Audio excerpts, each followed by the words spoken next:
안녕하십니까. 1월 18일 강한 주식의 증시 브리핑 시작하겠습니다. 어제 미국 증시 금리 인하에 대한 기대감이 후퇴하면서 일제 하락 마감을 했습니다. 다우지수가 0.25% 빠졌고요. 나스닥이 조금 많이 밀렸습니다. 테슬라도 많이 빠졌고요. 러셀 2000도 장중에는 마이너스 1% 중반대 하락을 보이다가 아랫꼬리를 좀 달아주는 모습을 보였습니다. 그동안 과열권에 들어와 있던 피어앤 그리드 지표는 58선까지 내려왔습니다. 이게 조금 더 내려가야 되는 상황이고요.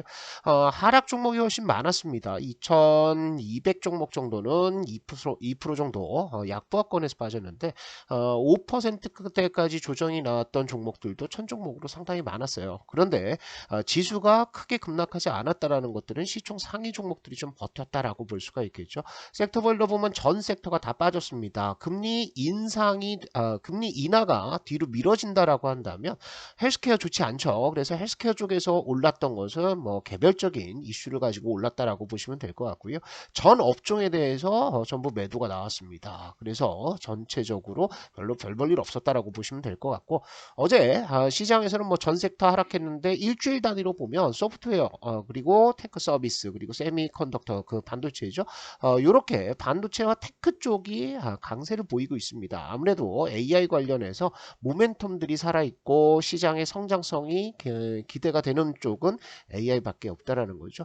빅테크 종목들 보시면 나머지는 전부 다 강보합 약보합권에서 움직였는데 테슬라는 2% 가까운 하락세를 보였습니다. 최근에 테슬라 상당히 많이 급락세를 보이고 있는데, 어제 테슬라가 하락했던 것들은 뉴스가 좀 나왔죠. 중북부에 체감 온도 30도 정도, 영하 30도 정도의 한파에 따라서 충전도 느리게 되고 그 다음에 방전되면서 전기차에 대한 어떤 뭐 성능의 문제 또 날씨에 대한 문제들이 불거지고 있습니다. 그리고 또 한 가지 가장 직접적인 것은 중국에서 2% 정도 할인 판매가 또 들어갔죠. 그러면 수익성 나빠진다라는 겁니다. 그것 때문에 테슬도 좀 밀렸고요. 우리 시장을 나타내는 우리 시장과 관련된 한국 관련 ETF가 있습니다. ELW인데 이게 연일 급락세를 보이고 있습니다. 어제장에서도 한 마이너스 4% 가까이 빠졌고요. 오늘도 2.63% 빠졌습니다. 그래서 우리 시장 기술적 반등 시도는 나오고 있지만 이걸 보면 뭘 할 수 있냐면 외국인들이 한국 시장에 대한 평가가 굉장히 박하다, 좋지 않다라는 것들을 좀 알 수가 있습니다. 어제 지표 2개 발표가 됐는데요. 소매 판매 예상치보다 높았습니다. 소비가 좋다라는 것들은 결국에는 금리 인하를 뒤로 미루는 요인이 될 거고요.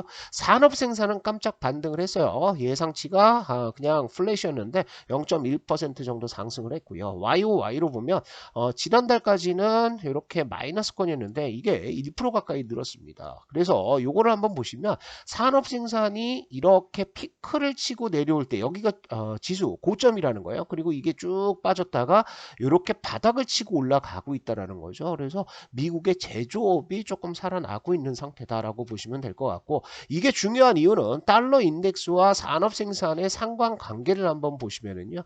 달러 인덱스는 산업 생산과 반비례 관계입니다. 그러니까 산업 생산이 이렇게 살아나면 달러는 약세로 갑니다. 그런데 산업 생산이 박살이 나면 달러는 강세로 가죠. 이런 흐름들이 나오고 있기 때문에 지금 고점을 치고 내려오는 산업 생산이 반등을 시작했다라고 하면 중장기적으로 달러 인덱스는 이렇게 하락세를 보일 가능성이 많다. 그래서 우리한테는 호재라고 봐야 되겠는데 이게 즉각적으로 영향을 미치지는 않습니다. 달러는 무엇보다도 이제 최근 들어서는 금리와 정책에 따라서 움직이는 것들이 더 민감하기 때문에 어쨌든 산업 생산이 반등하고 있다라는 것들은 뭐 중장기적인 요인 중에 하나다라고 보시면 될 것 같고요.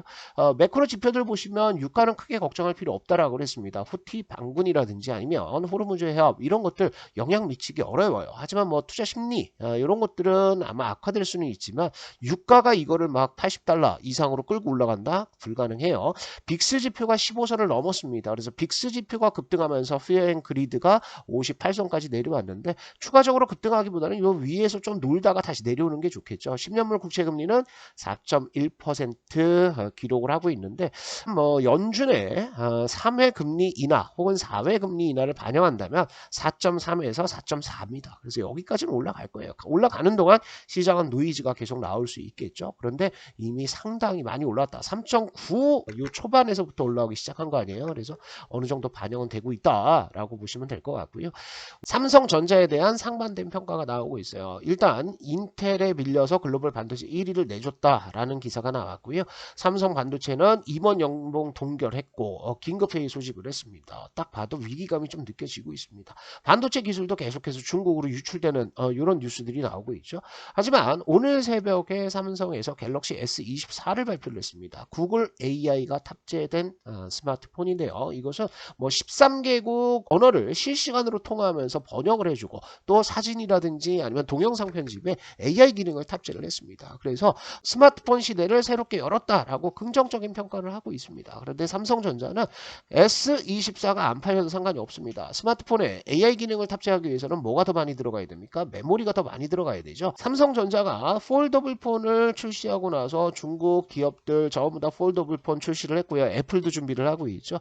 이렇게 AI 스마트폰이 나오면 AI 스마트폰 출시가 연이어 나올 겁니다. 그러면 이 메모리에 대한 수요는 증가를 할 것이고요. 삼성전자는 스마트폰이 되지 않는다고 하더라도 메모리를 더 팔아먹을 수 있다. 이런 계산이 깔린 거죠. 우리 증시 수급들이 문제입니다. 연기금은 다음 주까지는 매도가 나올 것 같아요. 뭐 1조 이상 매도를 한다라는 얘기가 나오고 있는데 이 정도 기세라고 한다면 다음 주까지는 매도 흐름들을 디폴트로 놓고 가야 될 것 같고요. 외국인들이 어제 시장에서 9천억 정도 현물을 팔았습니다. 상당히 많이 판 거예요. 그죠? 부담되는 수준들입니다. 우리 수급들을 한번 보시면 이렇습니다. 코스피 시장에서 9천억 정도 매도를 때렸는데 이게 이틀 동안 여기에 집중이 돼 있다고요. 그런데 선물 쪽은 어떠냐? 선물은 이렇게 매도하고 있습니다. 어제 1조 3천억까지 매도했다가 좀 줄여가지고 1조 원 정도 됐거든요. 선물 매도가 굉장히 많이 쌓여 있는 상태에서 기관들이 반응을 했었어요. 기관들이 매도를 했는데 이제는 외국인들이 매도를 하고 있다. 그러면 이것은 외국인들을 자극할 만한 뭔가 요인이 있었다라는 거죠. 그래서 16일 날 외신 기사를 보면 한국 핵전쟁, 한반도 핵전쟁 얘기가 계속 나오고 있어요. 이런 것들이 좀 부담이 됐을 겁니다. 그래서 빅텍이 막 연속 급등을 하고 있는 상황이고 지금 외국인들 뭐 우리도 역시나 마찬가지입니다만 우크라이나 전쟁, 이스라엘 전쟁, 또 후티 반군의 전쟁들을 실시간으로 SNS 통해서 보고 있는 상황이에요. 그리고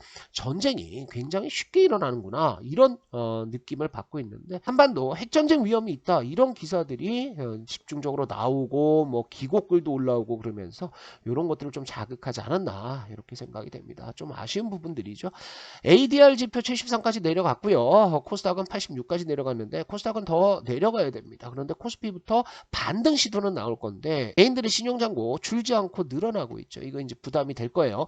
자, 시장 흐름들 보시면은 중요한 것은 이격들이 확대가 돼서 기술적 반등은 나올 수 있어요. 그런데 이렇게 21선과 크게 이격을 확대하면서 빠졌던 구간들 이런 구간들 나오면 올라갔다가 이게 한 방에 돌파를 못 합니다. 그죠? 그래서 한 번 더 빠질 수 있다. 그래서 지금 올라가는 거는 상승 추세 전환이 아니다라고 보시면 될 것 같고요. 오늘 반등이 나올 때 올라가는 종목들 수출주들이 올라가면 좋아요. 현대차라든지 삼성전자라든지 이런 경기 관련 종목들이 올라가는 게 훨씬 좋습니다. 만약에 오늘 시장 코스닥 특히 여기 코스닥에서 에코프로를 비롯해서 에코프로 BM이라든지 아니면 LNF와 같은 배터리 종목들이 올라가면서 지수를 땡긴다? 이거 안 좋습니다. 코스피 시장에서도 포스코 홀딩스라든지 그죠? LG 에너지 솔루션이라든지 이런 애들이 올라가면서 지수를 땡긴다? 그거 안 좋습니다. 배터리는 더 빠져야 됩니다. 왜 그러냐 하면 자 가지고 계신 분들은 조금 기분이 나쁘시겠지만 에코프로 BM과 에코프로 그리고 LNF가 상승을 보였던 것은 실적 성장성에 대한 기대감입니다. 그죠? 성장성인데 이 성장성이 꺾이고 있습니까? 꺾이고 있어요. 연속해서 LFP 배터리 채택이 늘고 있는 상황이고 그리고 이렇게 올라가서 여기가 내 본전이고 여기까지 올라가야 된다라고 생각하는데 이거는 쇼크브레이크 때문에 올라간 것이지 성장성 때문에 올라간 것들은 아닙니다. 그리고 지금 리튬 가격이 하락하면서 최근 들어서 바닥에서 리튬 가격이 반등을 하고 있지만 이 하락폭을 본다고 한다면 여러분들 2분기에 발표하는 1분기 실적이죠. 1분기 실적도 적자예요. 적자 될 가능성들이 굉장히 많습니다. 그런데 얘네가 올라간다? 그러면 안 된다라는 거죠. 그러니까 양극재 쪽은 실적이 피크를 치고 내려와서 이렇게 바닥을 찍어줘야 돼요. 그죠? 바닥을 찍고 올라가는 것들이 가시화돼야 되는데 얘네가 올라간다라고 했을 때는 이거는 수급 플레이일 뿐이다. 수급이 들어와서 일시적으로 땡기는 거다. 그렇다면 우리 시장에는 절대 좋은 게 아닙니다. 그래서 삼성전자라든지 아니면 하이닉스라든지 아니면 현대차, 기아차 이런 수출주들이 올라가는 것이 우리 시장에는 훨씬 더 좋다라고 보시면 될 것 같고요. 코스닥 시장보다 코스피가 더 밀렸습니다. 그래서 쉽지는 않겠지만 이렇게 반등 나왔다가 그죠? 쌍바닥을 여기서 잡아주던 아니면 조금 더 밀려 내려가도 2400에서 잡아주는 흐름들이 나오는 것이 우리 시장에서는 최선이다. 이렇게 보시고 어찌됐든 지금 경기는 좋습니다. 나쁘지 않아요. 침체 오지 않습니다. 우려하고 걱정하지 마시고 시간을 조금 더 투자한다. 이렇게 생각을 하시고요. 추가적인 내용들은 제가 강한주식연구소에 올려놨습니다. 그래서 강한주식연구소 어플은 우리 영상의 설명란에 이렇게 링크를 걸어놨거든요. 그래서 이 링크 따라 들어오시면 이렇게 우리 어플을 설치하실 수가 있고요. 여기에는 추천주 그리고 장중 여러분들한테 전해드리는 여러 가지 팁들, 강의들, 또 급등주를 잡는 방법 이런 것들 올려놨으니까 강한주식연구소 들어오셔서 도움을 받으시면 좋을 것 같습니다.